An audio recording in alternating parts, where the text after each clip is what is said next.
Hello, today we will be doing a deep dive into Boruvka's algorithm.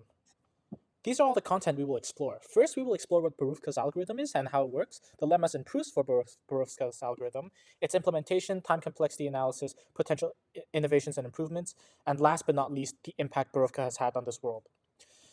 Now onto the meats and potatoes, Boruvka's algorithm. Boruvka's algorithm is an algorithm used to find a minimum spanning tree from an undirected graph.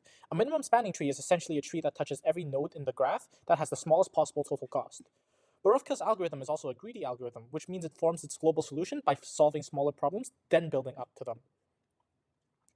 This is the pseudocode for Boruvka's algorithm. Lots of boring stuff, so I'll do my best to simplify as much as possible. Essentially, how this works is by breaking the graph down into a forest of trees where each tree only contains a single node.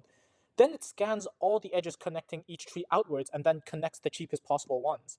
What this will do is combine smaller trees into bigger trees through the cheapest possible edge. Keep repeating until a forest only has one tree. That tree will be the minimum spanning tree. Okay, let's go through an example to solidify our understanding of this.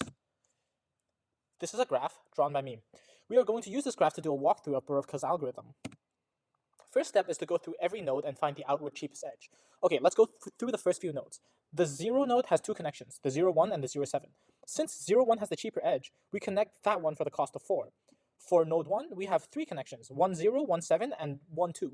The cheapest edge is 0, 1, which has already been connected, so it doesn't matter. So we move on to node 2. For node 2, we have 2, 1, 2, 3, and 2, 8. The cheapest edge is 2, 8 because 2 is smaller than both 7 and 8, and that's the cost. So as we keep going by that logic, for 3, it's the 3, 2 edge. For 4, it's the 4, 3 edge, which is repeating. For 5, that's the 5, 6 edge. For 6, that's the 6, 7 edge. For 7, that's the 7, 6 edge, which is also repeating. And for 8, it's the 8, 2 edge, which again is a repeat. After this iteration, we have a forest of small trees that are part of the minimum spanning tree. The next step is to combine all of these together into a minimum spanning tree. From the 0 and 1 node tree, the edges we have to explore is all the non-connected edges in both nodes. In this case, it's the 1, 2, 1, 7, and 0, 1 edges. In this case, there's a tie of 0, 7 and 1, 2 for cheapest edge, so we will just randomly choose one. They will both lead to a minimum spanning tree, so we just chose 1, 2. Keep going with the node 8, 2, 3, 4 tree and the 7, 6, 5 tree, and we will get the connecting edge 2, 5 and 5, 2 respectively, which is the same node, which is the same edge. Now we are done with the second iteration. The next iteration realizes there's only one tree in the forest, therefore we terminate and return this minimum spanning tree.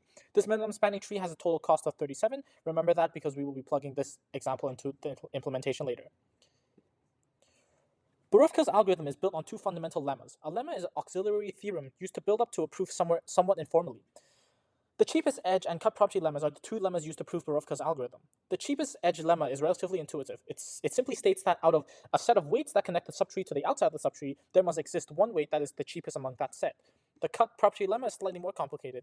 It states that the minimum spanning tree of a disjoint set of a graph is part of the minimum spanning tree of the whole entire graph.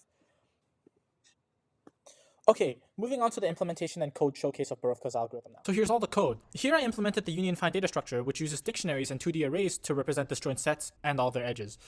Here are all the auxiliary functions, which are relatively self-explanatory.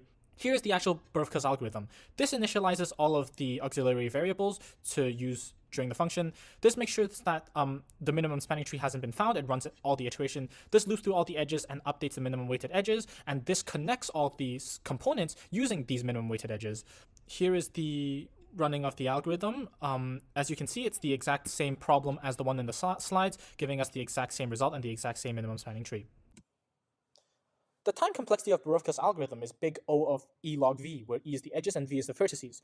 So why is it that, you might ask? And I will explain. So at the first iteration, you have the amount of vertices by combining them into subcomponents, which gives us V over 2. On the second iteration, you combine half of them into bigger subcomponents, therefore getting V over 4. And as the trend goes, you'll see that on the ith iteration, you would get V over 2 to the power of I. Solving for I, you would find that I equals log base 2V, which is the time complexity per iteration. On top of that, on every iteration, we have to process all available edges, which gives us the final time complexity of big O of E log V. There are multiple variants of Boruvka's algorithm that has huge potential improvements.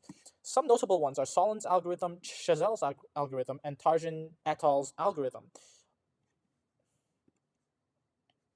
Boruvka's algorithm and many others like it has directly impacted the way our world works. Finding minimum spanning trees are essential for designing most of our networks. This includes water piping, electricity grids, computer networks, etc. A real historical example of how this algorithm impacted the world is when the city of Moravia used Boruvka's algorithm to design an efficient electricity network to provide its citizens with electricity.